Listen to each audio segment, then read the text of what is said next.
Hangout is on the air, it Mm. says. I tend to believe it. It's Tuesday, right? It's Tuesday, the 13th of January. How about that? Katie. Yeah, well into the new year, 2015. I guess we already had our New Year's episode. We missed last week, so I'm not quite Yes. sure how much we missed this month so far. Hey, everybody. Katie's here. I'm here. You guys may see some major lag or delay. I don't know. My stream is a little slow, so hopefully you Oh, guys are fine. really? I'm also going on wireless. I don't know why I tempted fate. Oh, okay. And I'm going to be doing some drawing, so that might cause some issues. But I'm not using Photoshop because that tends to crash the stream. But as tradition, as per any year, be it a new year or an old year, we like to test this theory to see if the stream is going, if it's working, if it's recording, if it's broadcasting with a simple song that you should all know by now because it's been like 4 years of this nonsense. Is it really? Yeah, I think so, hasn't it? Oh my Goes a little God. something like this. And also, since there's some delay between streams, the music might not be completely on key, whatever. May the But we're bill gonna sound make you completely listen. wrong. We'll make you listen because we have to ask each other: Is It Ray? Hey, is it broadcasting? it's time for. Shanahanigans live. If you're watching the show, doesn't matter where you are, in public, at home, be sure to sing along. My nose is itchy from all this dust. Is it From the recording? accordion? Is it broadcasting? Hey, babe, it's time for. Shanahanigans live. More viewers just showed up, so if you missed the first two parts, We're in the middle of join the theme in song. after the bridge, which we usually make up. So don't feel bad if you can't sing along with this part, because it's never been the same. It's always been different. Because first I always have to ask, Katie, what you up to this episode? I'm inking, or no, I'm not even doing that. I finished inking. I'm working on some extra stuff for the Silly Kingdom pre-orders. Wow. Okay. That was. I don't know. All right, can you comprise that into a few words that I could put into a song? Oh, mini prints, mini print unicorns. What can you rhyme with? Mini print unicorns. Unicorn Let's mini just, print. Katie's gonna. Okay. Oh, well, I'm gonna wing it because part of the song is going to explain why I'm gonna wing it. Oh shoot! No! There it is. Katie's gonna work on mini prints, and today started a course in improv. You did. Now, if I was any good at it by now, I would have the next lyric coming without thinking about it. You're all joining us on this New Year's. Oh gosh! And I hope you got yourself a nice fresh cup of coleslaw. Coleslaw. Coleslaw, your Go with it. You gotta commit. Just commit. Commit. Oh, it's yes Nice and commit. improv. Yes and coleslaw. Thank you. Is it recording? Isn't it broadcasting? Time This show called Shanahanigans Live. for usually weekly, and it's also. Alright, so, hope you guys had a good New Year's. Alright. Nah, It's Tuesday. Shanahanigans Live. 2015. What a day it is. It's Tuesday. Nothing exciting happening so far, not in my circle, because I was in front of the computer all day. All day. Just sorting notes, man. I carry around my phone, see, and I just any stupid thought that enters my mind, I write it down, I type it down diligently, just in no particular order on this big old notepad, and then eventually I have to back up those notepads to my writing software, and then start a new one, and then add it again and again and again. But the second half of that adventure is I then have to at some point go into my writing software, go through all these notes, pages of notes that are individual files, and then put those individual notes in places, be them in a pre-existing story or in other files that are just like general dialogue or general action or general character names and stuff like that. Mm-hmm. It's a long process. It's not the funnest part of writing because it's more like data management. But unfortunately, that's the way I do it. There may be a better way. Welcome to Shanahanigans Live, the show that's all about animation, comics, arts, writing, watching things, playing video games, music, things, and whatever you guys want to talk about. Join us in the chitty chat or the question Q&A section. We have Chris M saying, "Hey guys, I'm tuning in for my school studio. Gotta do thumbnails for stairs for design. For stairs for design. Thumbnails for stairs for design." Stairs, eh? So you're doing the thumbnails for like, are you recreating the scene from Beauty and the Beast when she goes down the stairs, or are you recreating the scene from Little Mermaid when she goes down the stairs? Those are the two stairs sequences. You only get two choices. And the recreating a staircase sequence, there's only two in the anime. Well, there's probably others. If I were to ask you guys all now, think, without saying Beauty and the Beast and Little Mermaid, name me an animated film that involves a character going down a staircase. Could be running, could be walking. In Utna, she's walking upstairs to go fight. In Utna? Yeah, there's always that kind of scene that starts when she's gonna go fight someone. It's like the spiral staircase. The music's all like. It's basically her Sailor Moon transformation sequence. Yeah. It's a staircase. Yes. That's like every other episode. Good pull. That's a good call. That was a very iconic. Well done too. I was watching it for the first time and I was like, that's really well animated. And then I was like, oh yeah, because it's gonna show up 100 times. But it's all good stuff. If you guys want to add in more staircases. Memorable animated staircases to the chat, be sure to go to the Google Plus page that we linked. If you're watching the show now on the YouTube, there should be a link there as well. If you're posting anything on the YouTube page, unfortunately we don't read it during the live show because that's another video stream and it's just a mess. But if you go to Google Plus with your Gmail account, I don't know, and there's a Q&A, I don't know, you enter it, I don't know, it happens. Chris M figured it out. We're totally organized. Go talk to Chris. You haven't figured it out.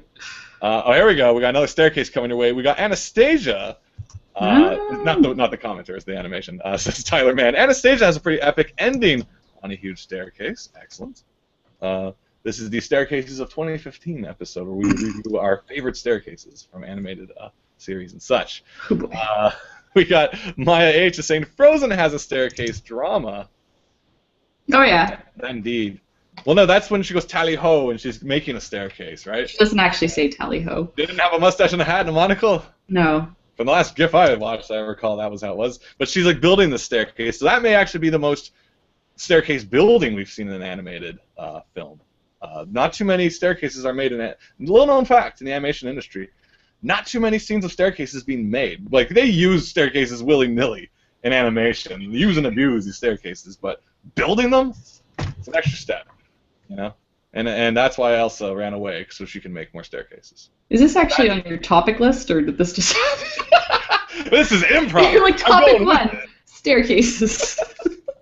Well, I was walking down these stairs, see, and I got to thinking about topics, see, and I was like, I'm standing on a topic. It's right under my foot. If you guys, I can stop talking about staircases.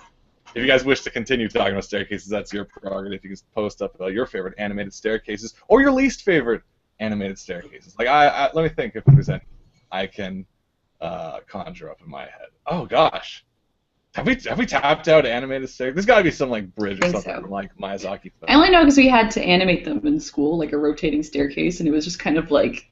Oh gosh. Math. See, nowadays they just use CG for all that, right? They just they just cell shade it or something. Yeah. Just press the F20 key and then the spiral staircase springs up and then. You know. And it also has a script written and. You know, the F20 key with the staircase filter. It does everything. Built into Maya. It's standard. It's like the teapot. Comes standard with it. A couple more things we have coming from Chris that I neglected to read because we're so into staircases. Jeez, I didn't anticipate this at all. I'm a first year. That'd be a miracle to recreate in a thumbnail in just 2 days. Yep. BTWBS within bracket parentheses things. Oh gosh, it went away. Once again, the Google chat system is really odd and interesting because it goes all over the damn place. And you can vote each other's comments up. So if you're like, oh man, John Joe 753 has the best staircase mentioned, they're not talking about it. I better vote this one up, and you can press the one up, and I think it'll vote up his staircase until we get the best staircase, and the one with the best staircase wins the episode, as per tradition. BD Dubs, is Chris the host? Oh, I guess. I call it as I sees it, but it's Chris the host, and I figure I should probably start using the semblance of my real name because connections. Yeah, like here's an interesting thing about names and connections. Which I'm probably the last person to talk to about that because I tend to go by many different names depending where I am. There's very few people that call you by your real name. Yeah. Family, get the Steven. Workplace is usually the Steve because workplace is no time for these N's. No Steve N. It's like, that's way too long. Steve it is because I can yell that and make you feel miserable. I'm like, oh, thank you. That is kind of weird. Yeah. Like they don't even ask. They just shorten it. That's always, I've never said, hi, I'm Steven, but I can always tell the level of how well someone knows you if they call you Steve. I'm like, oh, not very well. Yeah, no, I'm not a fan of Steve because that's my workplace name. It's always been. I've never picked it. It just happened. If you're friends or if you're a cool person from the interwebs, Shaggy it is. Shagster's the only one I don't do anymore. That was only in the comic days. Mm-hmm. I scrubbed that, even though that's still my Xbox name. I look at it, I'm like, oh god.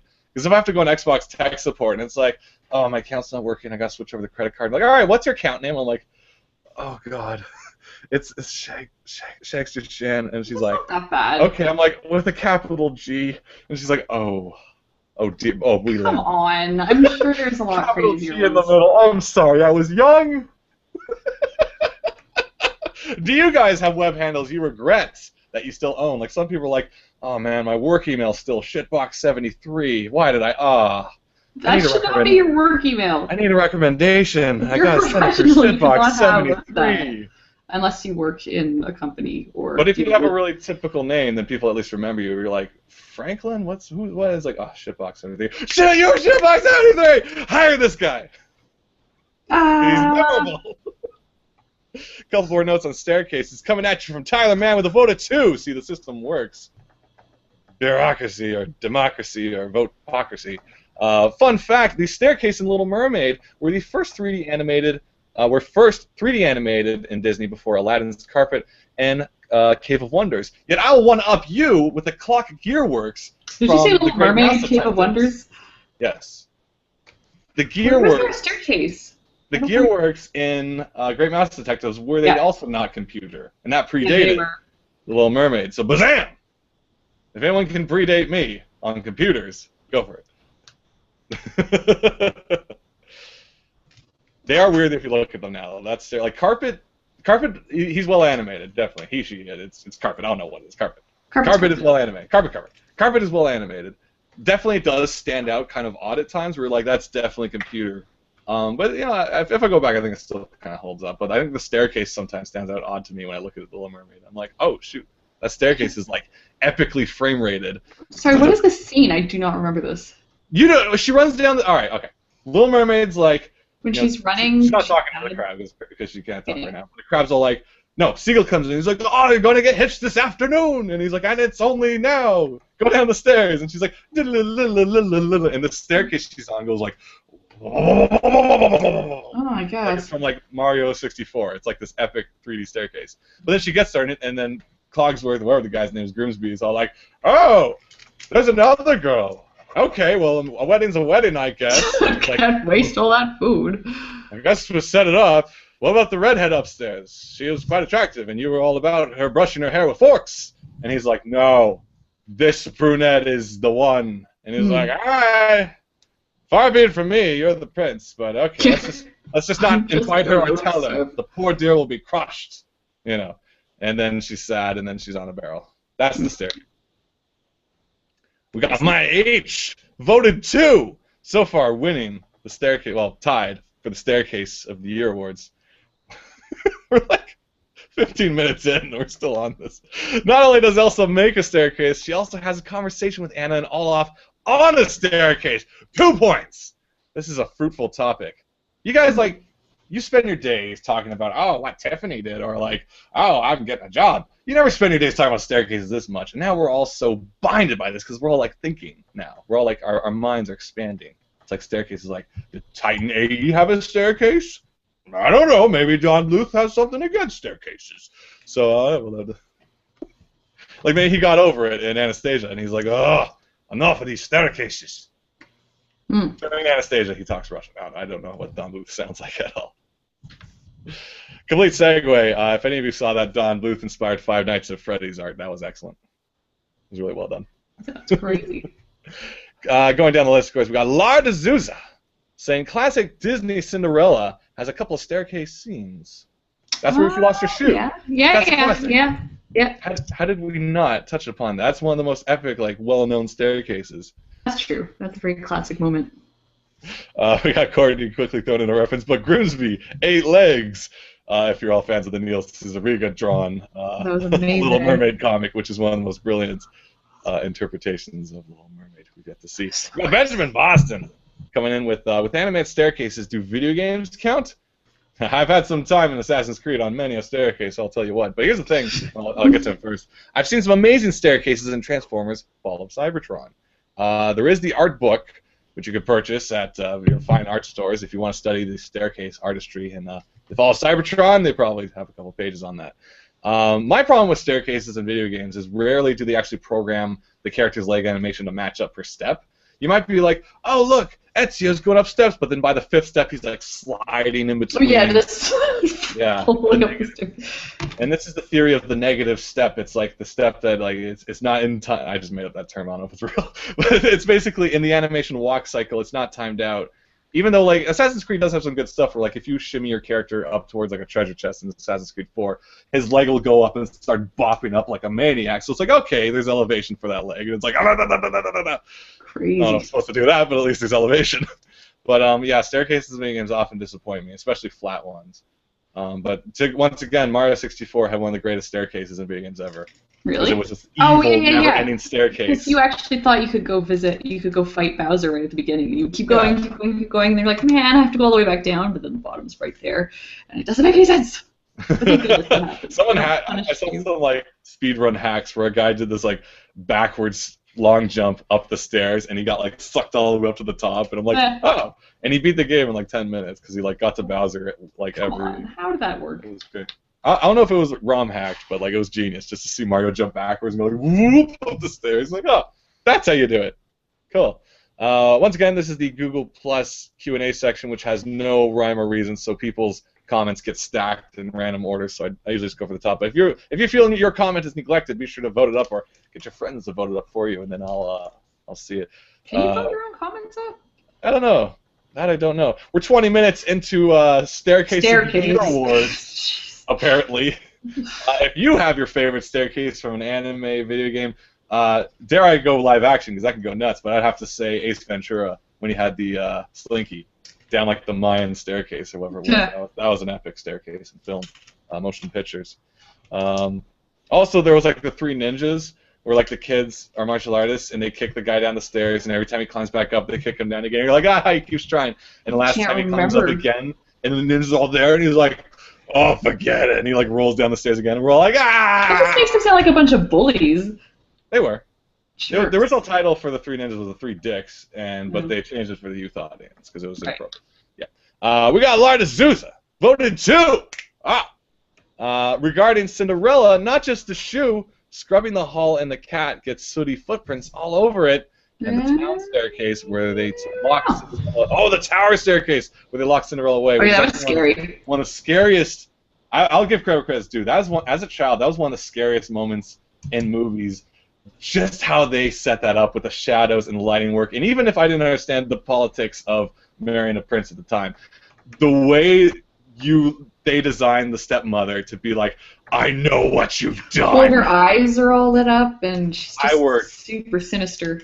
It was that was one of the most intimidating, like before Ratigan, before any of that creepy stuff, that was one of the most intimidating Disney moments as a kid. It was just like, you knew, even if you didn't know the term busted, that was in your mind as a kid. It was just there in her eyes. She had busted all over. Oh, man. He continues, of course, why the whole movie isn't really about staircases? Why the whole movie is really about staircases? He argues. It's a metaphor. If you look through the old Disney art book we have, what's the one with like Pinocchio on the front? It's like the Disney history. I think you're talking about the Illusion of Life. Yeah, Illusion of Life, with like Ollie and all the 9 old men, grumpy old men and stuff. Ollie and Frank. There was a little piece on the side that said Cinderella broke the record for most staircases in an animated feature film. I don't think it did. I believe it did. That up. And they use state-of-the-art technology and the cells and keyframes. Stairs. They said the staircase was actually based on a staircase that they walked on once, and that was like revolutionary too, because most people were making up staircases off the top of their head. And they're like, does it have 13 steps or 14? And it's like, no, they were like, we went to France, or wherever the hell Cinderella's based. We paid to go all the way to France. We sent our animators to Germany or France, or general Europe, to learn about stairs. And they did, and they brought it back, and that's why the film won 20 awards. It said so in the book. 20, All 20. All 20 animation awards at the time that there were. best stairs. They just scraped by because there's another movie I forget what it was called, but Thumbelina. I don't know.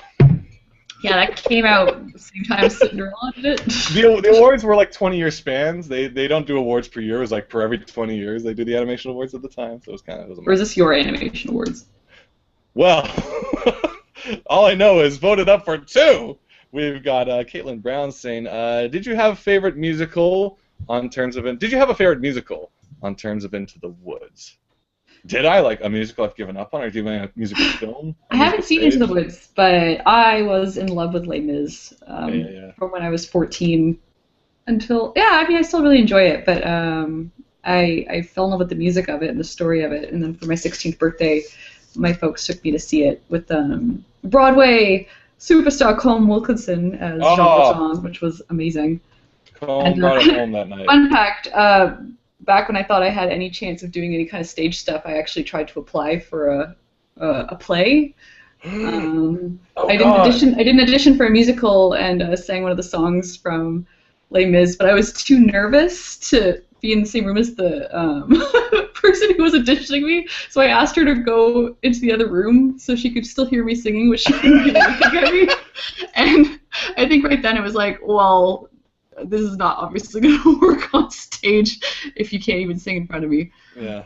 It's like Buffett's got to do her number, and you're like, can the audience please just exit for this number? And you can listen. You can all stand by the door, but please. And that was the end of my in front of the camera. Your musical career. Yeah. Yeah. Crash and burn before I even knew I wanted it. Myself, as far as like stage, like our family was a very like some people have like musical families where like they listen to the soundtracks, they take the kids to the shows and stuff at an early age, and we're all about it. And our family was definitely that. Like we had our parents worked at home doing a mascot stuff, like they had a workshop in the basement and they made costumes and things. Which nowadays, if I actually learned something, I'd be like the best cosplayer ever. Neither here nor there. Another life, or puppeteer. But anyway. They used to play like Broadway and all that stuff downstairs, and like I have the pipes to my room of the ventilation system led right to that basement, of course. So like I would hear like Phantom blaring in the middle of the night. Oh yeah, it's like 3 a.m. It's like ba ba ba ba ba ba. Just like, well, I guess it's an all-nighter down there. Yeah. Either that or like I'll never give you up, never gonna let you down, like that kind of stuff. When I was that is very much that song will just shoot me right back to childhood. Yeah. Friggin', what's his face? I just lost it. Rick Astley. Yeah, Rick Astley. Like we had Rick Astley genuinely in our house. We didn't have this ironic, never gonna give. Like we meant it. I think most people in the '80s would have. Yeah, he had a popular song in the '80s. I don't think anybody was listening to it ironically in the '80s. Like check out this asshole. I like it. It's a good song. Makes me want to go rollerblading. Rickrolling was, that was a daily occurrence in our house, if you put it that way. Like, oh, I always been rickrolled. But yeah, no. So we grew up with, like, I guess the appreciation of like enjoying musicals and like being into it. But like, as far as if I had to pick a favorite, if I had to go film, I guess I'd have to say like Moulin Rouge, just because that is a treat.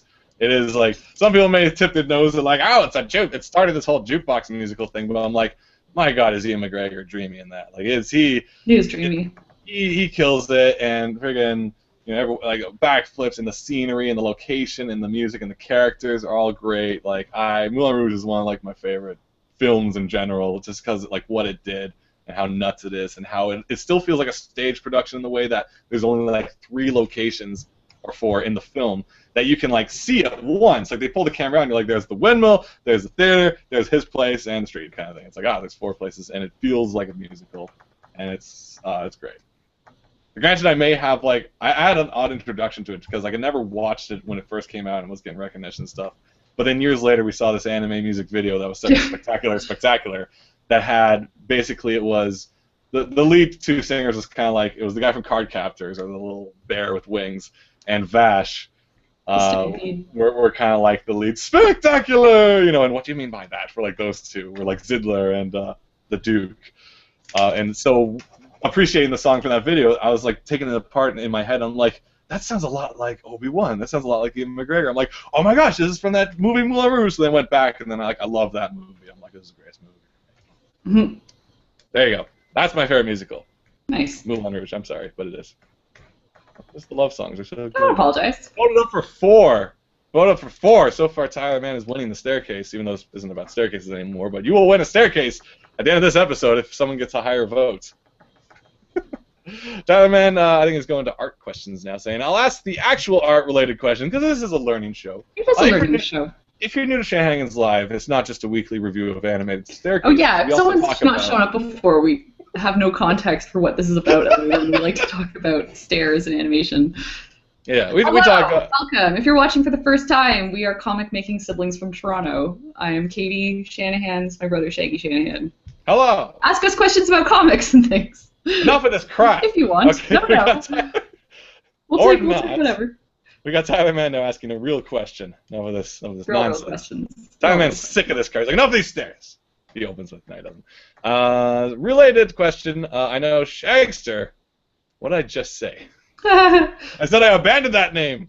We'll replace it with Shaggy writes. I know Shaggy writes, but how much does Katie get to contribute to the writing? And how much does Shag get to on character designs and stuff? Well, I guess it depends project to project, but you're, I'd say, like 95% of the writing. Yes. I just come in with little tweaks where I'm like, I think this would fit better here. Like even with the Silly Kingdom we're working on right now, like there's room for me to make suggestions to move stuff around, but like when you have the script, it's like pretty much done. It just needs a couple little tweaks. Yeah. So, and as far as character design, like I don't know. I mean, I'll usually kind of feel it out myself and be like, what do you think about this? Then you're like, yeah, it's cool. Yeah. And then we just go from there. like on my half of it, I tend to like write the whole story. Like we've talked about this before, but every episode could be new people. I usually start a story with like beats, like usually the major moments that I want to see happen in this story. I'm like, oh my gosh, I want this to happen and this to happen and this to happen, and then I just have to figure out how to bridge all those scenes together. I may start from the beginning, I may start in the middle, whatever, it doesn't matter.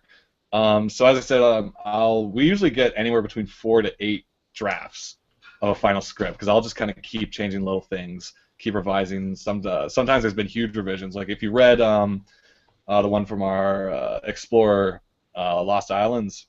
Oh yeah. That one, by the fourth one, after the fourth one, became a whole different story. Yeah, that one's similar a lot of themed, progress. but originally that one was about 2 boy mages rushing around a city trying to get to a radio station, and then I swapped it around to being like one girl mage doing a similar thing, but with a whole different premise. And it's just like it suited better, and it was added more variety, and like a lot of stuff changes for a lot of reasons. But as far as like writing in general, like definitely what Kay said, I'll have like 90% of it done. As far as dialogue and actions happening, but I also leave basically all the visuals to the majority up to Katie, because I write very loosely more about the dialogue and what happens. Yeah, he'll write more like a TV script, so it's kind of closer to what I'll get in animation, versus a lot of times in comics you'll get like the script that will be a very detailed page breakdown. You know, page 1, panel 1, this happens. Panel 2, this happens. You know, there are 7 panels on this page. This is exactly what happens. But when I get a script from Shaggy, it's more just it's like, you know, scene setup, dialogue, maybe some action, but it's a lot more room for me to kind of sit there and figure it out and figure out the pacing. So, which I love, because I don't think I'd like to work with a script that's very panel 1 scene, because I want to be able to run with it. I also hate writing that way because it feels too compartmentalized. Where it's like tricky. I've seen. Yeah. The thing is, there's a lot of trades you get nowadays, like in Sex Criminals, or trying to think, even like the Hawkeye saga, where like at the back they'll show you some samples where it's like, oh, here's the script and stuff, and like some people do actually write very strictly, like, you know, page 1, panel 1, this, he says this. Page 1, panel 2, this, and like I look at that. But that's if you have a very specific vision in your head as a writer, that you're like, this is how I'm picturing the page, this is how I'm picturing the action. I'm not saying those creators write specifically that way. I don't really remember. But I'm saying like some of these books will show you both versions of like how people write. Like, and there's lots of different ways people write comics. But like I do not like being so specific. Yeah, and it's because we have very similar sensibilities for shots and comedy and acting. So like very few times I'll be super off the mark for what Shaggy's thinking. Yeah. But I think for some people it's because you hire an artist that maybe you haven't worked with before. It's like you want to be very specific. And it's not like the stuff is set in stone. If the artist has a better idea, like, of course, they should go, like, suggest it and go with that route. But, like, the writer will need to, well, especially in, I think, stuff that needs to come out monthly, like the big comics. It's like we don't have time for someone to figure it out. It's like when I'm writing, this is the shot, like because the writer is kind of directing it too, I think. So it's like this is what I have in mind for all these setups. See if you can plus this, but I feel like it's a little more rigid and planned out. Is what I think from what I've seen. Yeah, so like if you guys are curious about that, like be sure to like when you buy trades, be sure to like check the back of the book and see if it has examples of how the script was done, and you'll see how differently some teams work together. But for us, I tend to be more loosey-goosey, being like, this is generally what happens, this is the place where it happens.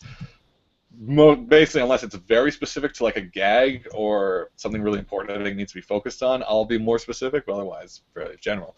As far as character designs, the interesting thing is, when I write characters, I don't necessarily have them in my head. Like I have, if I'm thinking of scenes with all these characters who I haven't seen drawn yet, I have things that, like I can't describe what it looks like, but it's something that just occupies the space, the embodiment of what or who they are. It's not necessarily like color or a shape. It's just like I know there's someone there, I know there's someone here, and they're all interacting and doing things. But if I were to explain to you what they look like exactly, I probably wouldn't be able to do it. Fortunately, Katie's like the best damn artist ever. Jeez. The characters, as soon as she draws them, in my mind, it's like, yeah, that's what they looked like all along. Like it must have, they must have looked like that. Like that's exactly who they were in my brain. You know, now there'll be phases where Katie will have like 3 or 4 slight variations on what a character looks like, and then I can like pick and choose like some elements I like better, like make him taller, make his chin bigger. I don't know. But beyond that, like it tends like whatever she draws tends to be like, yeah, that's what I was thinking, pretty much. That's exactly what was in my mind. I can't explain it any better than that. You know, who knows? But that's that. So as far as character design, I don't tend to have too much impact on it unless it's like, you know, something specific to the character, like, oh, he always wears his hair to the left for some reason.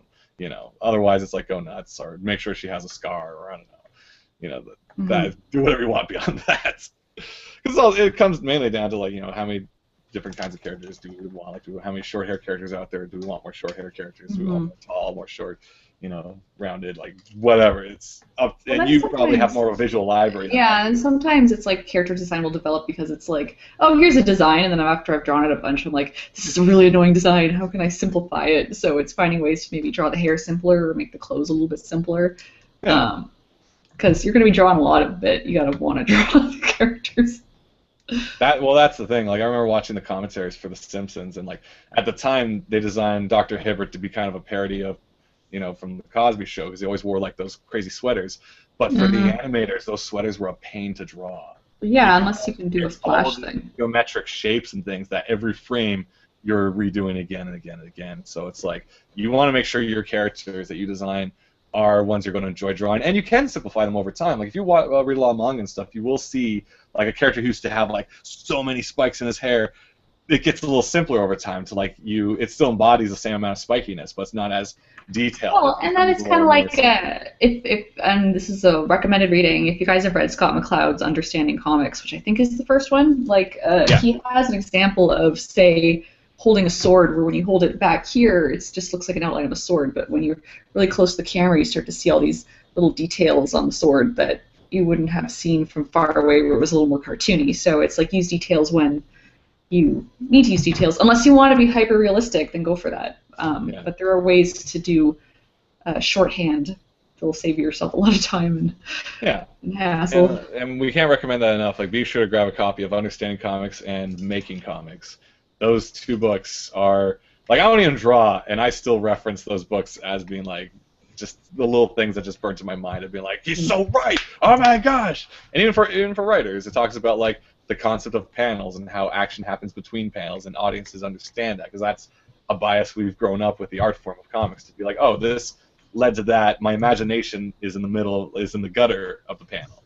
You know, whether that means you're supposed to build what happens or assume what happens, or be misled for what happens, because sometimes it's like, you know, someone's being chased and then there's a gunshot in the next panel. It's like, is the artist doing that to mislead you to think someone was shot, but then it was the other way around? Like, so there's playing with these things. So right now, just go to any shop or go online and be sure to order yourself a copy of understanding comics and making comics. Mm-hmm. You, And you if you're don't have broke, to. I'm sure it's at your local library, and you can just Yeah. rent it out for a couple weeks, and it's a quick read, and it's very good. There's also reinventing comics, but that one was kind of at this weird time. I think it It was was more written specific to the web, maybe. like early web. Like the thing was, Yeah, it was written at a time there's where good of stuff in there. transition. It was written at a time where like the web was still not really, no one really knew what they were doing with comics. It was just kind of happening. So some of the stuff is a little dated in that book. So you can check it if you want, but I definitely recommend the first and the third book in that series. Yeah, so good. Mhm. Going back to having emails from the past, this was posted a while ago, but Tyler says, "Ugh, my email for the longest time was yourmom_foo." Hmm. So, if you Professional still, email. yeah, like maybe if you made like basically if that's the name of like your comic, at least you've locked that name down, right? So if you decide to have like your mom comics or whatever it is, like definitely you're in the benefit of having that. Going back to staircases, also voted for 2. Tyler says there's a level in Kingdom Hearts 2 where in Twilight Town you have to count a number of stairs on the staircase in Twilight Town. Bah. Yeah, let alone like assuming your character actually walks the steps properly, as we talked about, like the offset, where like sometimes the animation doesn't match up. You're like kind of like inching your way down these stairs, be like, all right, does this match up? I don't know. We got Chris, the host, saying, please don't spoil Into the Woods. I need to still see it. I haven't seen it. I have a friend who saw it. This isn't a spoiler, but well, I mean, her opinion would be a spoiler, so I won't say what she thought of it. Because everyone likes things differently. Whatever. Chris also says, I feel I let loose a monster with bringing up my assignment. Yes. Actually, these are all from a while back, of course, because once again, the chat is kind of oddly how it selects things. In as much as Benjamin Boston also says, Scooby-Doo has some tricky staircases as well. Is that a spoiler about Into the Woods? That's not a spoiler about Into the Woods. That's what Chris Pine. Basically, I don't know if it's all right, close your ears. Don't read Chris, it if it's a spoiler. You don't need to read it because I have my. Spoiler. All right, I'll just say quickly. There's a song on stairs. Okay, sorry. I didn't want to read it in case it was a spoiler. Yes. Yeah, if in doubt, we probably don't need to hear it. Spoiler. We got Caitlin Brown asking Marvel or DC or any other comic publisher, also favorite superhero and why. If we're going to stick with superhero, because sometimes you have to categorize stuff to make it simpler to compartmentalize. Right now, I tend to follow more Marvel, in as much as I read Hawkeye, because that is like the greatest thing right now. And that's kind of the only superhero stuff I'm following at the moment. Like I was on the DC side for a bit. I was picking up like Batwoman, because I found that one really interesting. Oh, yeah. She had like the red hair and the like pale Those are skin, really stuff cool. like that. And it was really interesting, but I had a problem with it where it's just like I didn't feel the mashup of like superhero with monster and ghosts and stuff. For some reason, it's just like it wasn't working for me, because like I'm all about like superheroes and like weird villains and stuff like that. But when it got Scooby-Doo-ish, where it's just like the ghost was dragging the kids into the lake, I'm just like, yeah, I guess she's Batwoman. Is she gonna punch a ghost? Like, what is this? Yeah, I guess there wasn't a whole lot of. I mean, I'm super behind on my reading, but I guess there wasn't a whole lot of the fantastic in terms of supernatural stuff in the Gotham universe. Like DC does have like a supernatural division, which is kind of like all the guys and ladies who deal with ghosts and stuff. I've never really followed those. Like, I guess is that more along the lines of Constantine, but would that not be Vertigo as opposed to like DC main line? And I think there is like a kind of Avengers type thing with just that group, so it's all like the Magician and the Ghost Puncher and like some other like more occult type dealings. But like for myself, I don't tend to read superhero stuff for that kind of thing. Like, I'm not saying it's impossible to do, but it's just it wasn't really working for me. But beyond that, I like the character, like this military raised woman who is like doing the Batman thing, but like she's just kind of like even more mysterious to a degree than even he is, because it's just like this red hair in the night, this shock of like pales. Very in character design wise, almost like what was that? Was it Calamity Jane or like you? Oh yeah, that cartoon. Yeah, it was Calamity Jane, where she had like the white skin and the red hair and the old Wild West cartoon. That was really cool. One of those French cartoons from Quebec, I think. Was it was the same company that was doing like Lupin and stuff, wasn't it? Oh, I love Lupin. Or Knighthood. Knighthood. Where it's like Lupin. And he's like, sorry, Professor, I have to go. He's like, no, Professor. So dashing. Scientist. So No, dashing. Commissioner. Commissioner. He was basically like an art thief who was actually doing nice things, but also stole art because he's a bit of a dick. I don't know. He leaves cards. And he's like, that Lupin did it again. He's like, we're gonna get Lupin. And he's like, sorry, Commissioner. Oh, you're making me want to watch all that again. Then it goes dun dun dun dun dun dun dun dun dun dun dun dun. Yeah, that was like the later night cartoons, I think. Yeah, or that was Teletoon. Yeah, it was their after dark, but it wasn't really that like adult. It was the good old days of Teletoon when it was a lot more experimental, and they had like Captain Star and Duckman. I love Captain Star. Oh my god. Lots of great animated shows. And then they had that show Splat, which was great, which was an animation like series like about animation. It's like this week on Splat, we look at puppets from stop motion. Yeah, I love that. Splat. So, we got Creepy Porpoise jumping in saying, no new Ms. Marvel. I'm really enjoying it. Well, just because I didn't mention it, but Katie bought the trade. So yes, I really enjoyed the new Ms. Marvel.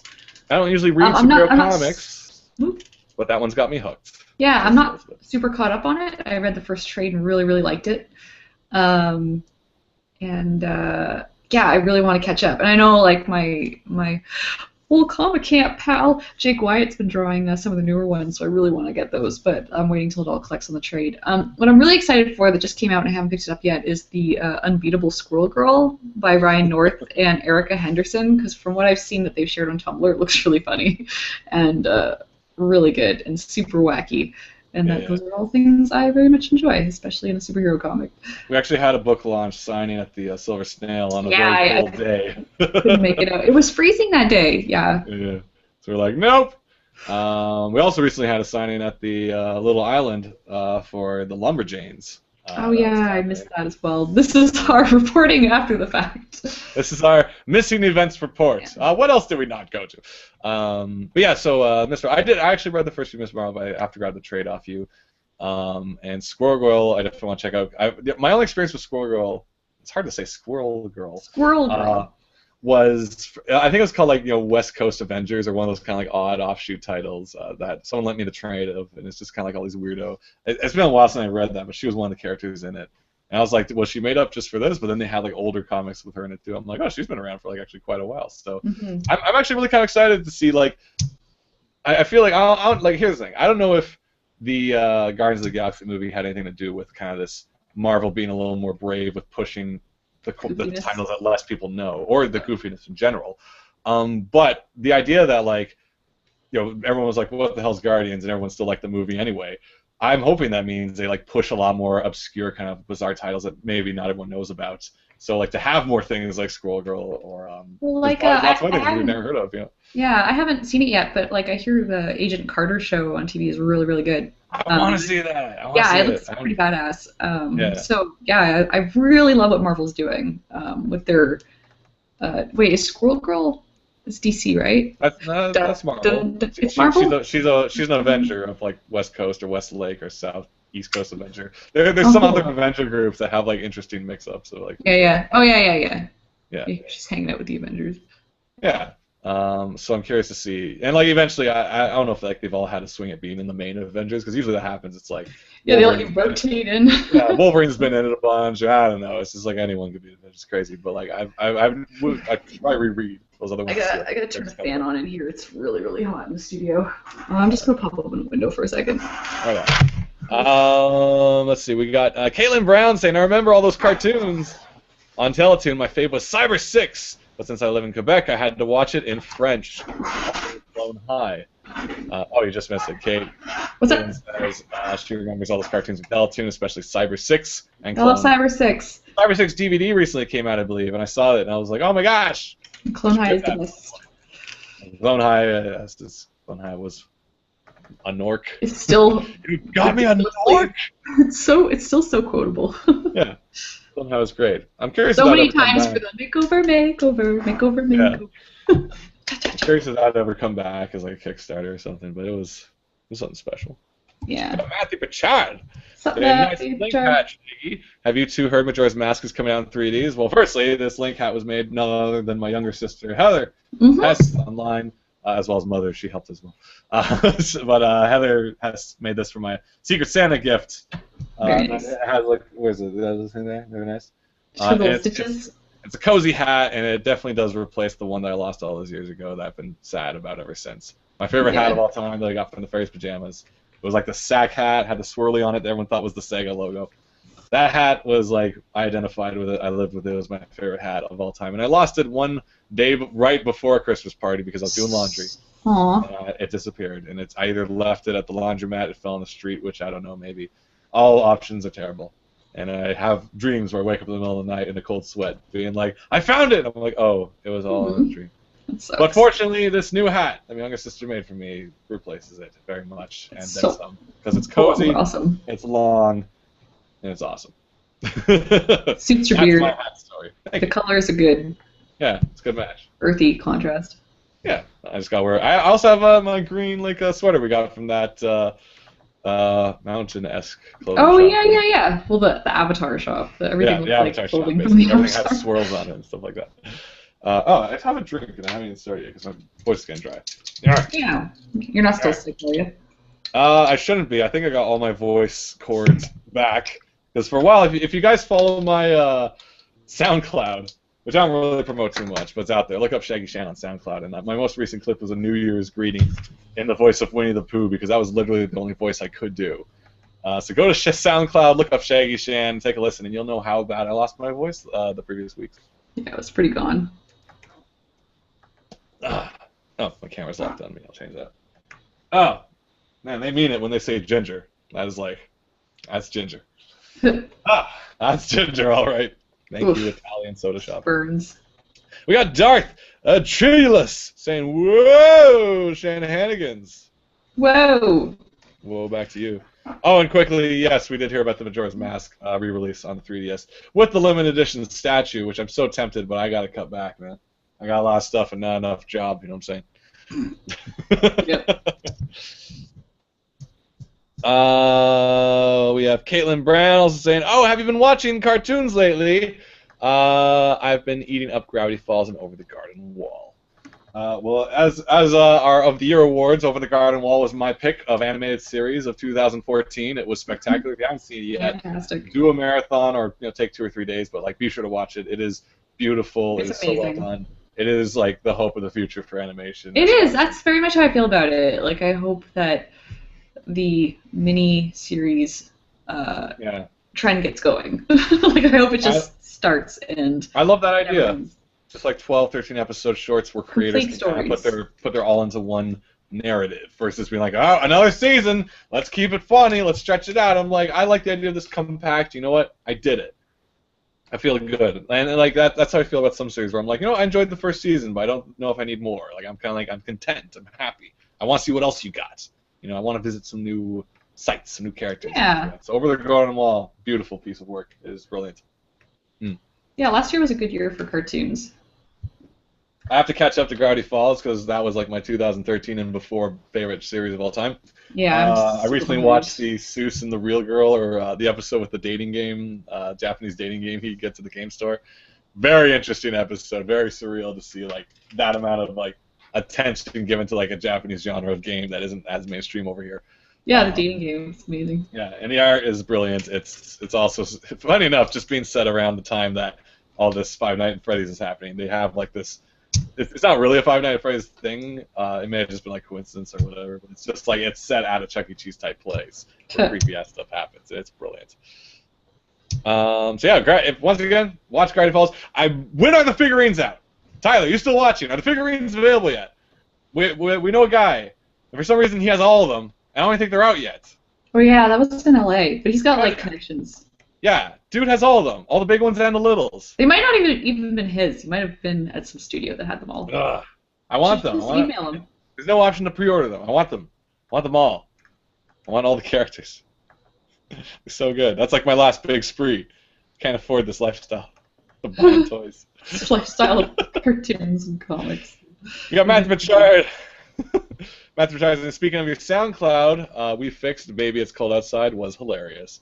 Awesome. Thank you. That's a single that myself and Helen performed last year for last holiday, and it's basically after she was watching. I still haven't watched Elf yet, but she was watching Elf, and you get to the credits, and there's the rendition of Baby's Cold Outside with Zooey Deschanel and some creepy sounding guy. And that just reminded us how it's like, damn, this is a creepy ass song. But around the same time, I was watching like the early Anita Sarkeesian like review stuff about like she had like a Christmas special about like how all these songs are like problematic in ways, and that one came up, and I'm like, it is a damn creepy song. It is a damn creepy song. Like, in a way, I know the song is meant to be kind of like, you know, Grandma and Grandpa will get a good chuckle out of, you know, Baby It's Cold Outside. Cheeky it is. You know, because like if you analyze the song in different ways, it's like, oh, she's being coy, blah blah blah. But like to fix the song. Myself at home recorded a version that fixed it. That we rewrote all the guys. You made it inappropriate and the complete other. We rewrote all the male lines to remove any creepy suggestion, and so we fixed it. So you just made it creepy for the guy. Instead. Yeah. No, the same thing, but you reversed the. No. We fixed it. We fixed all the guys' lines. There's no connotations, nothing at all. It's completely safe. So it's a completely clean song now. So head over to my SoundCloud, Shaggy Shan, and check out Baby It's Cold Outside. We fixed Baby It's Cold Outside, performed by myself and the lovely singing voices of Helen. So, you guys can judge for yourself if we fixed it at all, if it made it worse. I like it. What? We got Tyler Mann. Regarding the Gravity Falls figurines. The figurines have been a hoax online for a while. People posted pics online, and Alex Hirsch was like, yeah, those are fake. But he recently said they may be coming this year. No, they can't be fake. They didn't look amazing. No. When I saw some of them, they look kind of not perfect. It can't be fake. Please tell me that's not fake. He says they're coming, though. But like the photo of them. The photos of like the packaged ones with like the vomiting gnome. The ones that like, tell me those are real. Tell me those are real. Tell me those are real. Tyler, I'm not going to continue this show. Tell me those are real. Vomiting Gnome comes with Dipper. Grunkle Stan. Small box set. Small box set also with like all the characters. Gideon. Tell me those are real. Those gotta be real. Those had to be real. Tell me those are real, Tyler. Aww. I've been looking. I'm going to drink my ginger drink. I don't think I can handle this if it's not true. Like, I was taunted with the Samurai Pizza Cats figurine for all these years. And what happened to that? Courtney, are you still here? What happened to that? Where's my Pizza Cats? What? I hate this year. Oh. Tyler says they're possibly real. I don't want no jokes. I don't want no Gravity Falls team mystery. I want truth. Tell me the real. This is breaking my heart. Mine as well. Gosh. Like, you could tell me that they, like, canceled the new Mario Kart tracks, and I won't feel as bad as if you tell me this is a fake toy. Slated for release May. What? Jazzwares, or Courtney says, our local toy aficionado. You get texted? Well, maybe. I wonder. She may have texted me. Let's see as well. Oh, she did, actually. May 2015 release date for Gravity Falls toys. Then what were the ones that were slated for January? Oh, yeah. This is sidetracking the show, guys. This is important. I think this is not as ridiculous as the stairs. Vomiting Gnome. This is more crushing. Comes with Dipper. 2-character pack. The pig comes with Mabel. I mean, that should happen. It should. I remember at the first Gravity Falls panel at Comic-Con, the child stood up to the mic and said, when are we going to get toys? And the crowd went nuts. Because we all wanted it. Alex Hirsch wanted it. We all wanted it. Oh my gosh. I'm going to write a sternly. Here's the bigger pissed off, too. Disney Infinity, or Infinite, whatever, is making these like really great characters, really great figures. I don't care about the game itself, but it may be fun. I've never played it. But the figurine's really well designed. The new set of 2.0 with like the new Marvel ones also has like Aladdin and Stitch. The Aladdin looks awesome. Venom looks awesome. The Elsa and Anna look great. The Wreck-It Ralph and Vanellope look great. And they have a Gravity Fall thing, but it's only the level. You can buy the chip with a picture of Mabel and Dipper on it to get like the Gravity Falls themed level, but they don't have figurines. So like Venom could go visit the Mystery Shack or something, but there's no Dipper and Mabel. Ugh. We got Lara Dispute saying, "Oh no, we are witnessing the breakdown of a man." It's It's really sad. If it weren't for this hat, it would be a lot worse, because this hat is the last thing keeping me together. The threads of this pattern here keep my sanity in check. We got Courtney Lund voted up with 2, saying, "Speaking of cartoons, Jesse and I finally checked out Rick and Morty, and I sure blasted through it. It is so hard to pitch to people, which is probably our friends couldn't convince us. Basically, it's Back to the Future if Doc was drunk or something all the damn time. Terrible. And Marty was even whinier. It's basically that, but it also has Chris Parnell, and that's a selling point for me these days because I love his voice. Him and Archer, him as the dad, and Rick and Morty. It's great. I'm still hung up on this. I'm going to have to research this tonight. I'm angry. Courtney Lund also says, our toy aficionado and figurine of all things Figma and Good Smile, says the company Jazzwares is known for pushing back release dates for toys by month. I'm sure it was originally January. I'll be sure to let you know when they release. I follow their Twitter for my figure collecting profile. Excellent. Yes. Okay. Katie, keep them busy. I'm going to look at this. I got to search. Are you really? Yes. I'm going to look this up. Jazzware. Uh-huh.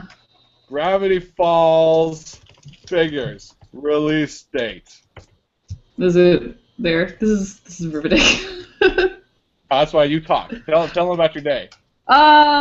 Well, I'm not gonna talk about my day so much because I've just been working as much as promotion for things happening in the city of Toronto. If you happen to live in the local area, this is something I discovered was on that I want to go check out. The Art Gallery of Ontario, the AGO downtown, has an Art Spiegelman exhibit happening until March 15th, and Art Spiegelman is an amazing graphic novel creator, and I think most famous known for his graphic novel Mouse, which is a retelling of his parents' experience of the Holocaust with people drawn as animals in a kind of a symbolic way. But really interesting, really fascinating stuff, and they're going to have a lot of his original art at the AGO, and it's part of the general admissions, so I recommend you guys check it out because that's pretty cool, and I'm hopefully going to catch it sometime this month.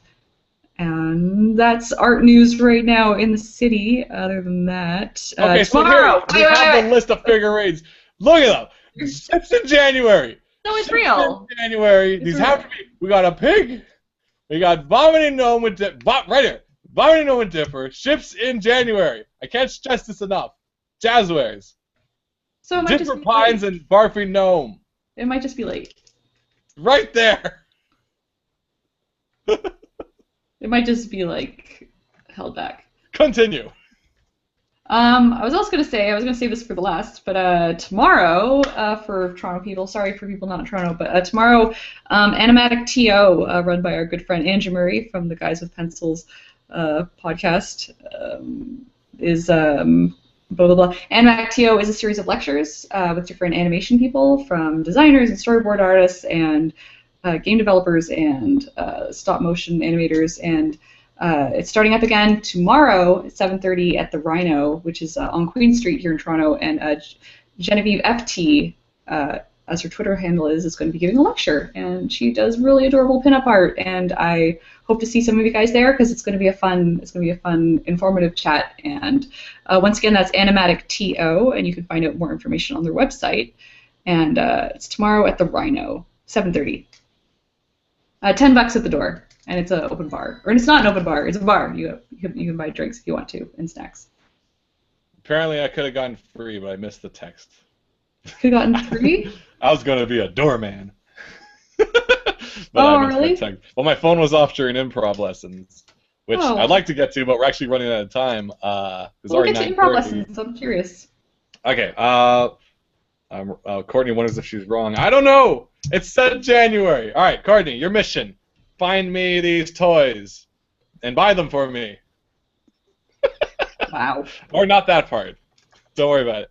We'll quickly go through some chat. We're running out of time, so I'll just... I want to get to improv, actually, a little bit.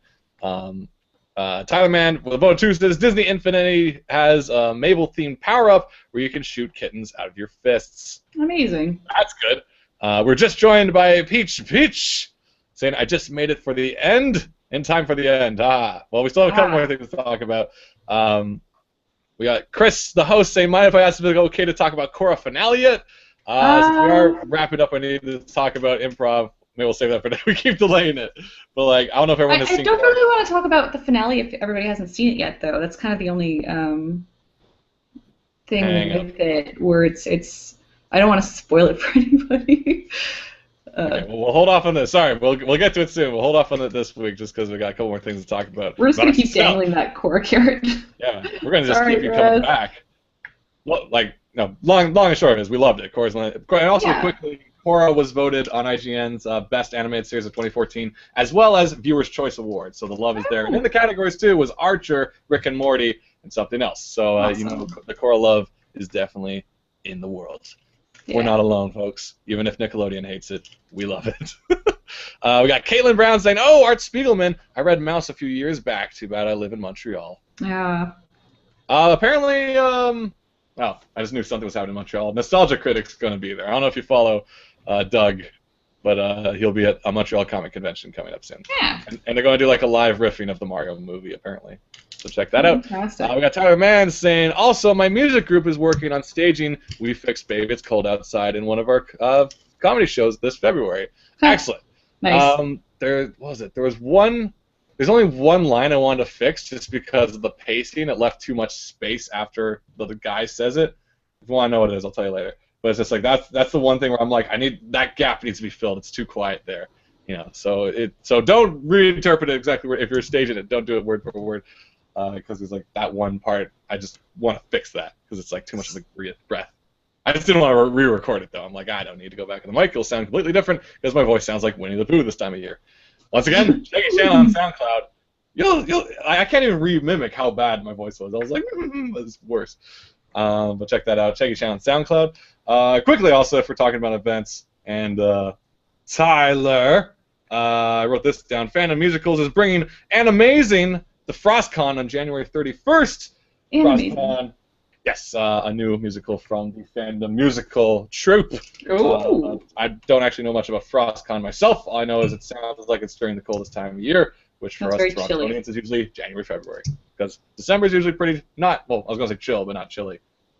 So check that out. Animazing, Fandom Musicals, and FrostCon. Too cold to go outside right now. We got Lars D'Souza saying, cool exhibit news. Thanks, Katie. That's what we're here for. Updating you. Oh, actually, he just wrote this down, too. Oh, wait, no, he didn't. Wait, well, he wrote something. He's saying, my group, Fandom Musicals, says Tyler Mann. Tyler Mann is saying, our guests in Montreal, too. We performed the second Indigo and Animazing there. So, that sounds also, fun. if you're in Montreal, you have a chance to see some musicals, too, starring a bunch of wacky folk who sing. I don't have like the complete cast roster, so I'm not good at like promoting. So I'm just like, those guys. We got Caitlin Brown saying, the Gravity Falls figurines are out, at least online, and plushies. There's a Waddles and a barfing gnome. Okay, so Caitlin's on the beat. I need you to coordinate with Courtney. Get some of them toys. Yes, we can make this happen. Yes. I gotta look that up because I was trying to just grab it on Amazon because I didn't trust any toy stores to have them because they'd be like, Gravity, what? Okay, if it doesn't say Adventure Time, Lego, or Batman, we don't sell none of that here. I like this guy. I'm a toy store owner in Toronto, and far be it from me. I say. We also got Caitlin Brown saying, Katie, are you two still making Shrum Monkeys, or are you focused on other comic projects? We're right now focusing on Silly Kingdom. I'm not actively making Shrum Monkeys right now, but I do have a sticky note with a bunch of ideas written on it for when I have a little bit of extra free time to start drawing again. So it's one of those things where I know I haven't updated in years, but it's not dead. It's just whenever I can make myself sit at the art desk for an hour or two. Yeah. Sounds about good. But thank you for asking. I'm glad you enjoy it. Gosh, so many other topics. We spent so much time talking about animated staircases. I had like 12 different topics for today. I mean, you can pop on some because like I'm just kind of plugging away. Like. Are you sure? Yeah. You tell me to make this show longer? I thought people felt like, do you guys want to continue? Because I thought usually when we start talking about stuff wrapping up, people leave and Well, they're like, oh, they're just gonna self-promote now. yeah, I mean, we can't go till 10. All right, You fine. guys pull with another 20 minutes of yammering? Here, I'll share the dumb stuff I'm drawing right now. Oh, okay, good. Screen share. Screen share. Micah says like the show just goes downhill from here. We're like, oh, we should have cut out while we were. I know. We were doing so good. Okay, well, just quickly, let's take a look at Katie's work here. What you been working on? I'm working on the reversed postcard for the Silly Kingdom. Pre-orders. So on the one side, you get this gorgeous. No, don't restart my computer. No. What are you doing? I'm not. I told you the show would go downhill. So on one side, why can't you guys see that? One sec. I see. Problems. Oh gosh. Problems. Oh gosh. Okay, wait. How do I just show my desktop and not the screen? Here. Share desktop. Yeah. I think this is it. Okay, can you see this? Yes. You're just seeing all my files, though. Yes. Okay, it's like open see with everything ever. preview. Oh, weird. I don't know what's happening. I'm sorry, guys. I told you the show would go downhill if we stayed on an extra 20 I'm gonna minutes. Stop that. Okay, well, either way. You talk. I'm just gonna figure this out. Okay, well, quickly, we have a couple comments. Got Chris, the host, saying, yes, stay. I need something to listen to while I thumbnail. Your sweet voices help the pain of layout. I thought it was a joy. When did you start hating layout, Chris? When did it turn on you? We got Tyler Mann also saying, yes, continue. I only just scanned in an inked comic page and need something to coat. Oh, stop crashing. Oh, I'm so sorry. What is my screen doing? This is why I'm keeping it off What your is my screen. screen It's just doing? on me. It's just my Oh money. my god. We got Lara D'Souza. It's tiled like crazy. I gotta give you a screen cap of what this looks like. It looks. I don't see. I just see what you were supposed to see. Help! Nope, don't like Oh no! Oh no! Can you just go back to you? What can you even see? I can't even see the. Lara D'Souza says, crash. I'm good. I can still hear you though. I'm good. I'm just working here, so it's great to listen to you. Wow, did you kill your computer? Really? Really? Really? Why did we stay another 20 minutes? Can you see? Can you hear me still? I can hear you. I see nothing though. I can't even screen cap. It totally froze. Wow. It like super froze. I can't do anything. Caleb Brown says, this is an awesome. Derp unicorns are great. Also, it reminds me of the upcoming animated series Star vs. the Forces of Evil. Oh yeah. Unicorn head. Help! I don't even know if I can save this. Wait, you didn't save your work yet? No, I've been saving, but I can't even do a screen cap. Like I can't even do a. Can you at least return to your original camera? Nothing's working. Wait, maybe if I escape. Okay. If I crap out, maybe you can invite me back. Well, the same link should work for you. Oh dear. Oh We got dear. Chris, the host, saying, I'm not very good at layout. We also have a really difficult deadline to make. Got to make 7 thumbnails by Thursday morning, and then finish a rough draft by Friday afternoon. Good job. Is your computer crashing too, Chris? I'm gonna be right back. Okay. I'm gonna do a terrible thing. Okay. Oh man, maybe, you know what? I'm gonna take a picture with my phone in case I totally destroy this thing. Okay. Because then that way I can maybe scan the phone. And this is the great thing about technology. Like I can totally just reuse this phone picture. Like if the file is broken, I can just go off of my. All right, I'll be right back. All right. Good. Ooh. Oh gosh. Well, I guess Well, if you guys are still with me, be sure to post it in the questions because I have no feedback now because I don't hear anyone else. I just hear myself. And I have noise canceling earphones, so I barely hear myself. So hopefully this... Oh, gosh. I'm just going to... I guess we'll just eject Katie from the show? Gone? You sure you want to eject Katie? Okay. I feel bad that I had to do that, but like it was frozen. If the show's still working for you guys, just post it in the comments and we'll get back to you on that. So I guess just a couple things quickly then. If Katie's not here, we can talk about boring video game stuff. Like the Halo 5 beta is out right now. A lot of people on the forums are kind of poo-pooing the Halo 5 beta, being like, oh my gosh, all this running and jumping and climbing, this isn't Halo. I like walking. And it's like, oh, all right, you don't want to let them have a shake at something different. Because I find so far, I don't want to go too long about this, but the Halo 5 beta, I am actually enjoying the. We got Tyler Man saying, Shaggy, talk about your improv stuff. Okay, let me just get done with Halo 5 then. Jeez. I want Katie to be there for the improv stuff because we could have done like a little scene. And then, because of the delay on this chat, if I'm like, hey guys, give me a location.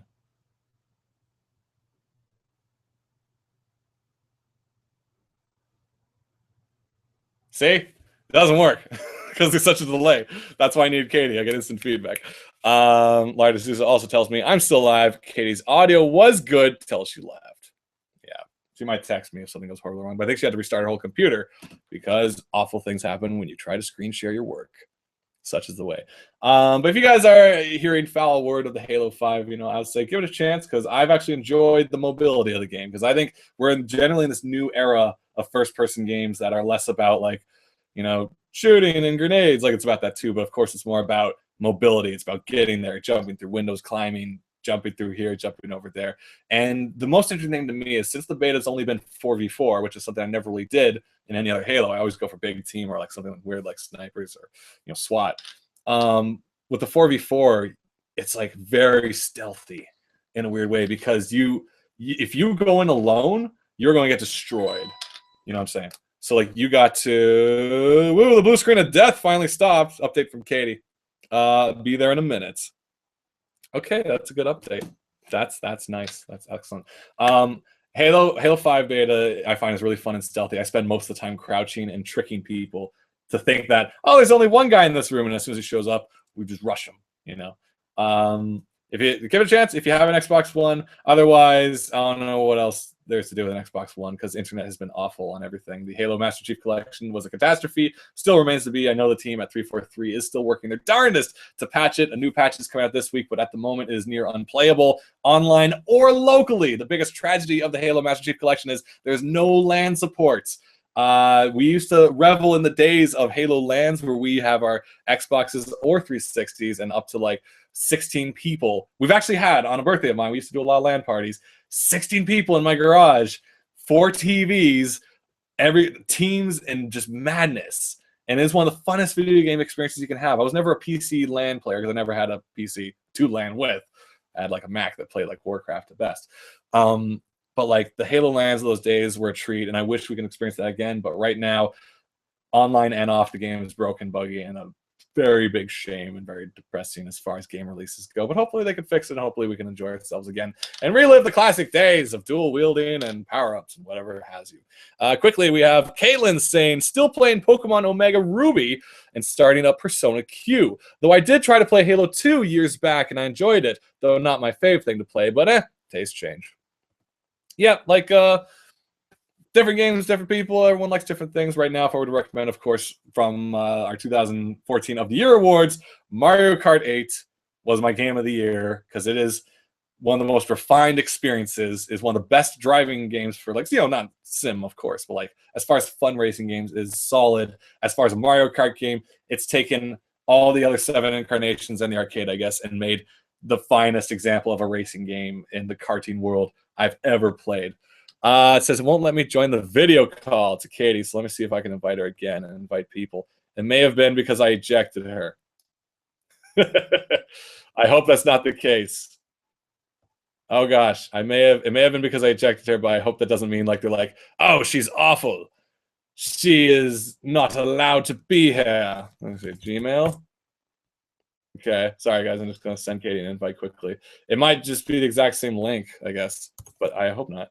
Katie, and I'm like, hey, and I'm like, here's a link, and there it goes. If it doesn't let her in now, she may have to come downstairs and join us. You hear that? Man, cut us out of that. Oh, wellsies. Because she gives us a sad face, and it won't let me join the video call. I actually pressed the eject button on you because after you left the video, your box, like your image was still there, and I didn't know if that was going to conflict with you coming back in. So that may have made you like booted for the whole episode, which I hope it didn't. Also, it won't let me just send you a direct invite, which is kind of crappy. Why don't you come down here? Enough of this madness. We'll like test out with another episode to see if like it works. We also have like 9 minutes or 10 minutes left of the episode. We got Chris saying, my computer is my hand. It's all traditional so far. My computer is my hand. It's all traditional so far. You were exercised by Shaggy. He needs to let you back in. I tried. Maybe once you're ejected from the episode, you can't come back in because it's like the same link. And they think like I booted you. Maybe. Katie, if you're watching, go downstairs. I'm gonna have to knock on the door. All right. That's my update on the Halo 5 beta. As far as improv, man, I really need another person here to bounce off of. Solo improv is kind of a weird thing, you know. I hear movement. Dun, dun, dun, dun, dun, dun. Maybe. The door might be locked, though. Yep, K's booted. Bah. That's what happens with this technology, folks. You boot someone once, they're gone for good. Just like in Halo, you get banned. Banned for poor sportsmanship. Let's see. She might be coming back downstairs, though. Second save. I want to get in the second save. I feel like I need someone to play off of. Beyond that, yeah, video games are fun. And I hope Pokemon's doing you well. But if you get a chance, play some Mario Kart. Katie, are you coming downstairs or not? All right, well, I'll give you guys the preface. So, as some of you may know, I kind of on and off again pursue voice work here and there. Mostly I do the voice work for myself for a little... Oh, door's knocking. Guys, give me like 5 seconds. I'll keep yelling things just so you know the show's not frozen. La la la. La la la la. Oh, she's getting the door. That's good. Saves me a step. Why did I have to do that? Are you back? Hello? Katie! Katie! Katie! Katie!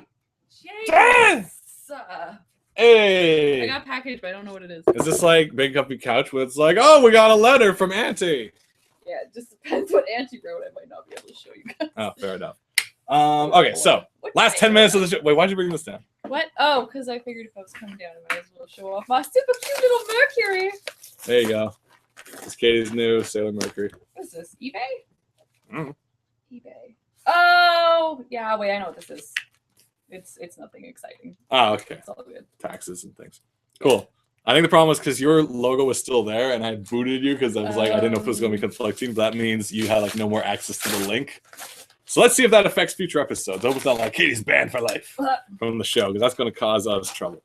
All right, so. God, why is this like wall insulation in here? Why are you spilling it all over my house? What kind of envelope is this? Well, it's good to have you back. Like it's all good. It's from the Toronto Symphony? it's Pearson Airport. The art gallery I was a part of closed. Oh. Because it had been on for a while, so they just sent me back some of my originals. But like this is the dustiest. Open it outside. Envelope. Don't open it in my room. We just swept. Oh, did you? Yes. Okay. Oh. What did they stuff it with? Like, look at this. It's like wall insulation. It's so dirty. It's like floor carpet. It's also got like all the airport diseases, so you're... Yeah, probably. Burn it. We got Courtney Lund saying, I want to get those Sailor Moon figs, but they have terrible luck with blind boxes. You know but what cool? you got to do... we went to the Silver Snail, and they have a policy. Now, if you go to Anime Extreme, they're like, screw it. They open up everything and tell you what it is. You know? They're like...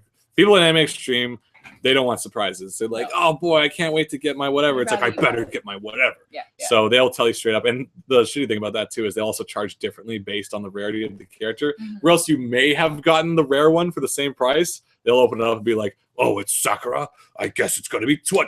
And you're like, no. Yeah. In this case, if we went to the Silver Snail and they had the box there, like, you know, the crate of all the little ones. Boxes. And they have... This one was sitting on top. Yeah. Because what their policy is they open one already, and then the one you pick, you're allowed to trade if you buy one and open it right away. Yeah. If you open it right there and you don't want that one, they'll let you have the one that's already opened. So I already wanted Mercury. Yeah, she was already there, and we just wanted her. One that was like this, but it had her eyes open, but I was like, this one's just really cute. Yeah, she's content. She's like, I can't wait to study. So I bought a box, and then I just opened it there, and I was like, yeah, you know, if it's another Mercury, I'll just keep it. But it was a Venus. Nothing wrong with Venus, but Mercury's my girl. So I took the Mercury, and then they put the Venus there as the new freebie switch. So it was cool they did that. Yeah, Yeah, she's so cute. Yeah, it's great. That's fun. Yeah, so that was my little good job on. I don't even. What have you accomplished lately? Nothing. I just you treat yourself. You just treat yourself. Treat yourself. You got to be good to yourself. Yeah. Like with the Gravity Falls figures, I'll treat myself nice. Yeah. After all the stress I went through this episode. I love that she has blue eyebrows. We got Caitlin Brown saying, too cute.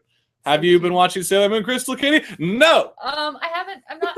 I watched the first couple ones just to get all the scouts in. For it.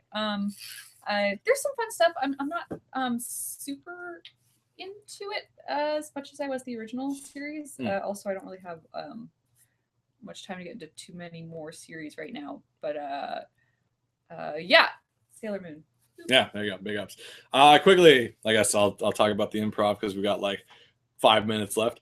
Yeah, get into that. So basically, like for the longest while, for years now, if you want to go back to like my origin story of like being interested in voice work and voice acting, it kind of goes back to a mix of things. There's like the Monkey Island games and like any of the LucasArts games before that. I like really we replayed Day of the Tentacle, Indiana Jones and the Fate of Atlantis, Sam and Max Hit the Road. Like we replayed that so many times, trying every variation. I just love the voice work in that. There was stuff like I grew up on radio plays and things like Hitchhiker's Guide, Galaxy. Well, like books on tape as well as like Monty Python comedy. Yeah. And then like I started buying like the Adam Sandler's comedy discs, which had like just really funny sketch comedy. And then there was the You Don't Know Jack games that had all these like fake commercials at the end. Amazing. And from all that, I've always wanted to do voice work because I'm like, oh, this is fun. And then like anime came along too, of course. And it's like, oh, it'd be great to do it for that, different games, whatever. But I never like went 100% in. Like I spent all these years on like the Voice Acting Alliance, the VAA, great website if you want to like hire, for free or get people to do stuff for hobbies or work together. Work together with people on projects for voice things. Be it for the most part, it was a lot of like fan projects where it's like, I'm doing my dub of Naruto kind of thing. And this was before YouTube, so it was a pain in the ass to upload those. It's like I bought a server so I can post my. Would you even Naruto. Stream it, or would you have to download and watch? You'd either have to download it or find some other service. Nowadays it's easier, but now there's copyright, so it's another problem. Yeah. Neither here nor there. There's so many services now, but like if you need voice actors that want experience and stuff, go to the Voice Acting Alliance. Amazing website. Figure out the forums and be polite, of course. But I did all that stuff for years. And Silly Kingdom was originally a radio play I did where I played the wizard Almgrim Rickshaw, and I hired a cast from around the world to do the rest. Well, hired. It was like, we all doing it for fun. And basically, I've been toying with voice work and like narratives and things like in and out without never committing 100%. And this was like 2014 was the year where I'm like, frig it, I gotta finally like try to get an agent or get actual work out of this because like otherwise it's never gonna happen. So I did a couple of odd jobs. I don't have an agent yet. Like I only sent like my reel to like 2 or 3 places, and I haven't really pushed harder beyond that because I'm like still inexperienced to it. Outside of all the crap I've done, as far as professional, like I haven't done any major jobs. I've done like a couple of things for friends and some companies that friends own or someone work for, jobs friends are doing, like they need a voiceover for a video recap of a product or helping people out with their like reels and things. But I've been wanting to go pro for a while. Now, granted, I've never called myself an actor, and I know that's half of the word, voice acting. Because I do video stuff, but I don't need to be on screen or stage. I prefer to be behind the scenes if I can, be like editing or writing. But voice is still a fun thing. And a friend of mine was always telling me, I'm like, if you need help, like, more encouragement, stuff like that, or just doing things, you should try the Second City improv. Second City improv course. This is straight up level A beginners improv. Over at the Second City school down at like Peter and King. And I was like toying with the idea, and the season was coming up in 2014 to do it, and I kind of missed it. I didn't do it. But then I'm like, no, I got to do this for sure. 2015 is coming. I need to change everything. Yeah. And so I did it. And because they also do like bringer nights or like kind of open mic nights ish, like anyone comes on Mondays. But I was still too intimidated to even do that. But I'm like, I should do that first before I do the course to get a taste of it. But I'm like, no, I'm going all in. So I committed fully, and now I every Sunday I go off to the Second City to do a course, and it's I was so intimidated on the first day to do it, because that's pretty scary. Like you're really putting yourself out there in front of a group of strangers. Yeah, and like it was really intimidating. I'm like coming down there because I'm just like, oh gosh, I'm gonna be surrounded with people who like these guys are gonna want to be actors, and they came from high school drama club, and I haven't done anything in years. I'm just some guy who's been on YouTube or whatever. Or radio plays, silly business. I'm just some schmuck. What am I doing? I can't make up stuff on the spot. I don't know enough cultural references to come up with a joke like, oh, sing like Bowie. I'm like, I don't know what I'm doing, and I was just overthinking it. But like when they say level A, they mean it. This is introductory. It's so friendly. It's so accepting. It's so like, you know, I don't even know what words, like generous in so many ways, to just be like, everyone here is just going to just do the best you can. Don't even try to be funny. Just come up with things. Just think of things. And we mainly just play games all day. It's 3 hours of us just of recess. Basically 3 hours of friggin' recess for adults. You know, it's madness. You know, I find that amazing because I think, and it's I amazing. watched a video about this, but there's something about our culture, or just being an adult, where it's like we abandon playtime, and it's so important to your brain and your body to have fun and like get away from the work and the computer and the desk and like just get into something new, whether it's like those kind of crazy get together and do some nutty thing with your office, like trust falls and swirly ball and whatever at the beginner level, but like just getting totally out of your comfort zone is the only way you can grow. And that's what this is, because like performing in front of people, like I'm great on a microphone. I'm fine behind a mic in my house, you know, in my sound booth. I'm perfect. I can do whatever I need to do.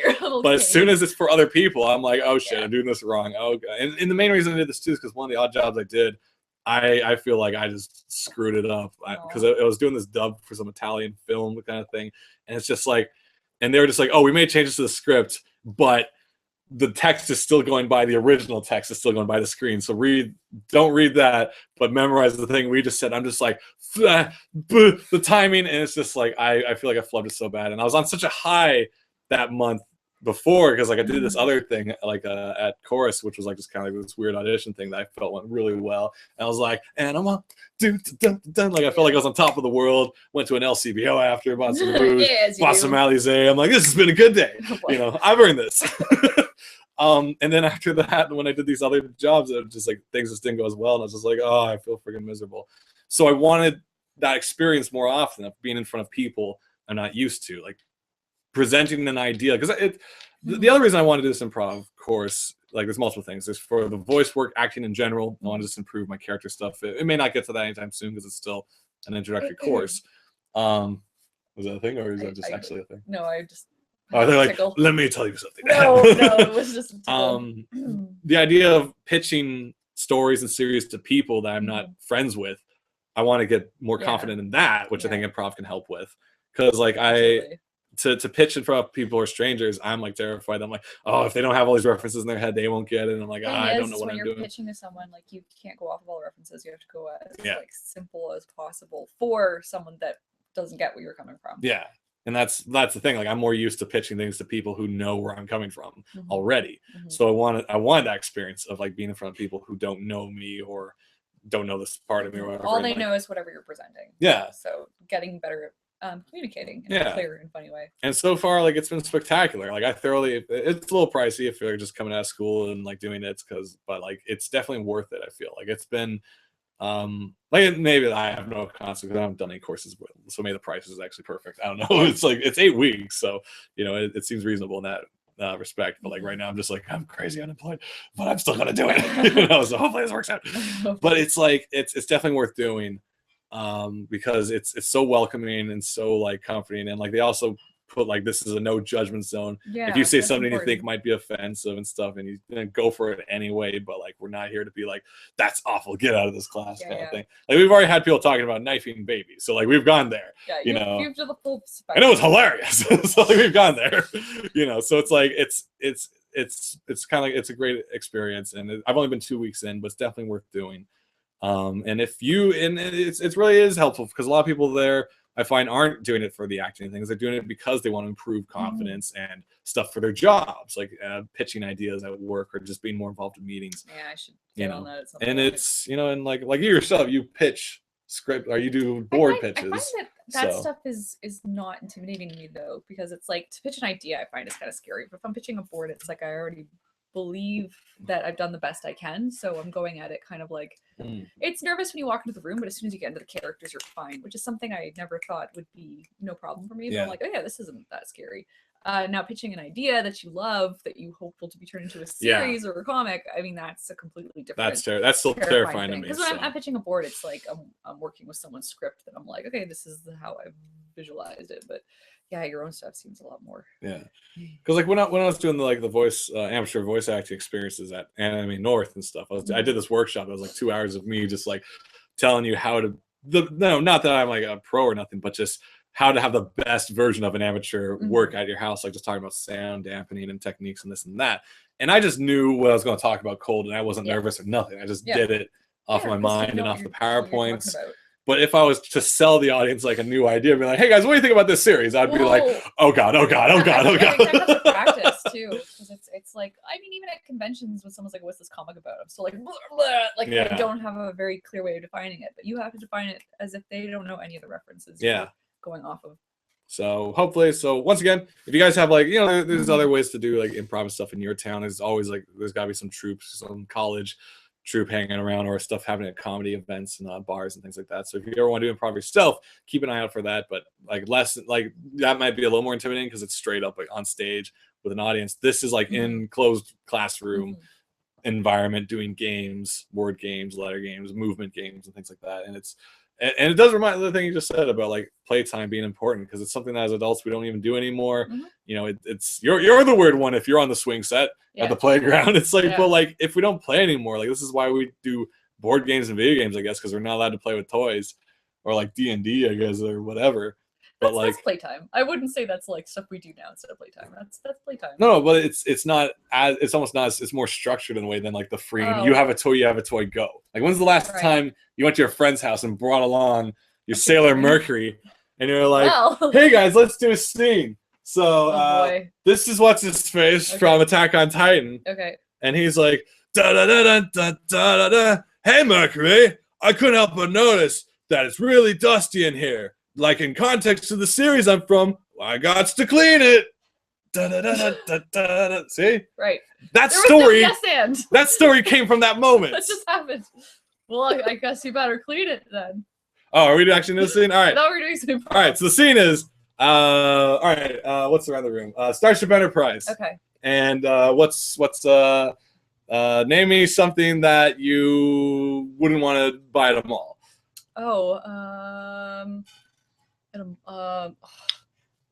Like it's embarrassing? Well, I don't know. Just saying. What would you not want to be seen buying at the mall? What would you not want to be seen buying? Oh my god, I can't think of anything. It's yes and. I would be so bad at this. I would hate to be seen buying.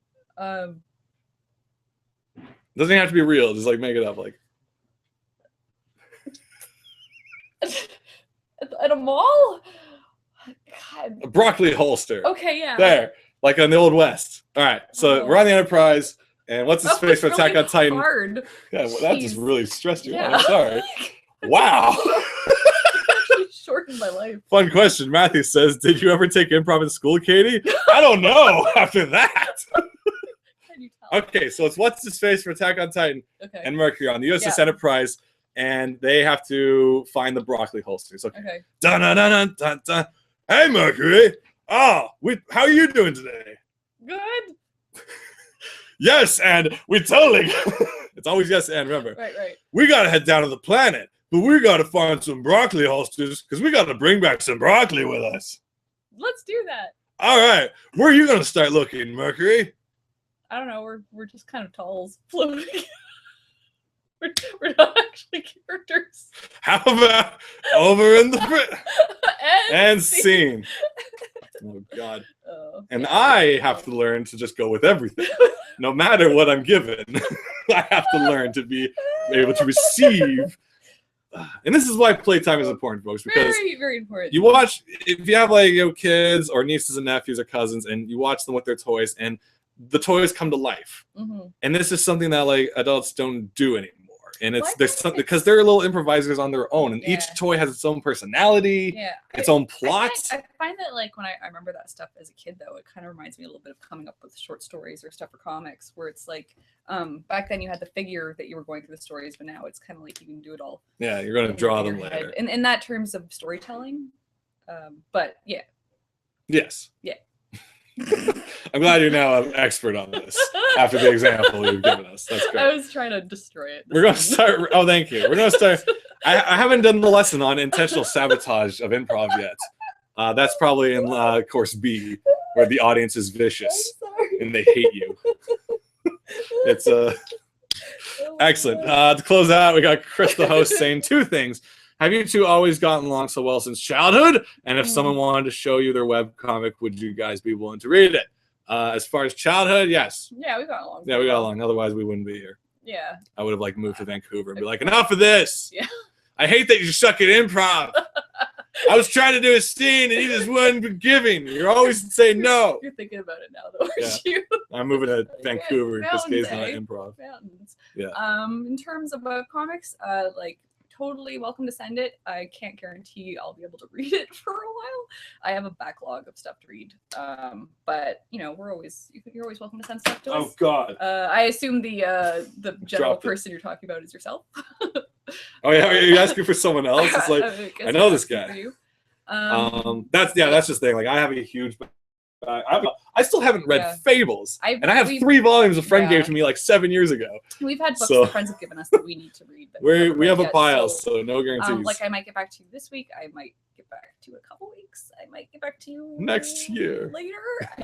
I'm super unreliable with that stuff just because of the backlog. But yeah, feel free to send it. Yeah, though. Of course.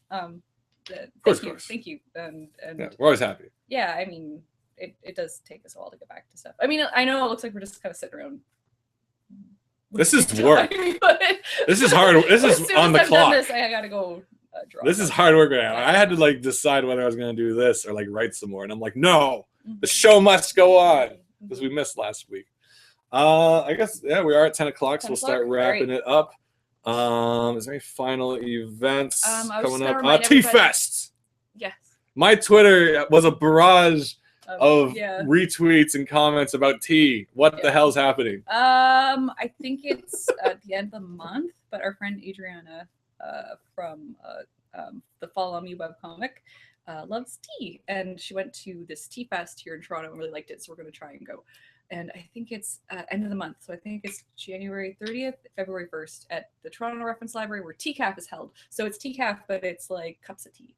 Yes. Oh, it's actually called TCAF? No, I don't think so. I think we call it TCAF. Okay, that's tea. But it's like a tea convention. Yes. So if you like tea, there's tea there, and hopefully the TCAF startup shop or pop-up shop is still there, so you guys can go to the TCAF shop as well, which has some really interesting imported stuff straight from Japan that Chris Butcher brought himself. Yeah, I they believe. brought back like Ghibli towels nice. Like tea towels and Astro Boy stuff and like Sailor Moon socks. There's just a ton of really good stuff. Sailor Moon stuff. And comics. It's the extra swag is extra delightful. Chris says he's asking for himself. He's planning on doing one just to keep the practice over the summer. Yeah, totally. Do it anyway. Even if we're too busy, just make it anyway. You know, make it for never make it for you and the world. Yeah, and then a lot of times the best feedback is just kind of putting it online. And just getting random folks reading it and talking about it. Like have it on a site as well as like if you tumble it, people can share it even easier because it's already ready to go kind of deal. So just do it. That's always the thing. It's the only advice. Just do it. This has been Shanahanigans live every Tuesday, usually at 8 o'clock. Otherwise, we'll tell you on the Facebook page. SHAN IGNS sounds just like it's spelled over here. Mm-hmm. Hopefully, I spelled that right. Yep. Twitters and Tumblrs. Katie Shy. That's me. Shaggy Shan. Website, you want to go shaggyshan.com where I have my demo reel and a bunch of crap there. Also link to basically anything I ever do. You can also check out the SoundCloud, which is Shaggy Shan. Uberfriendship.com has articles and posts of Shaggy Reads Twilight. There's only one more to do and then I'm done. And my voice is back now, so I have no excuse. I don't sound like Winnie the Pooh anymore. So probably should have done it anyway, but that would have destroyed my voice. Katie has an art blog. KatieShy.com. Silly Kingdom. Is Silly Kingdom 2 is on its way. I just renewed the website. Hey, SillyKingdom.com if you want to find out about Silly Kingdom 2 coming out very, very soon. Make those $20 worth it. To close the scene, we'll do a goodbye message with this guy and Amy. Okay. And the game is two people is called One Voice. Okay. Where we have to say the same thing. Oh shoot. At the same time. So it's been a great show, guys.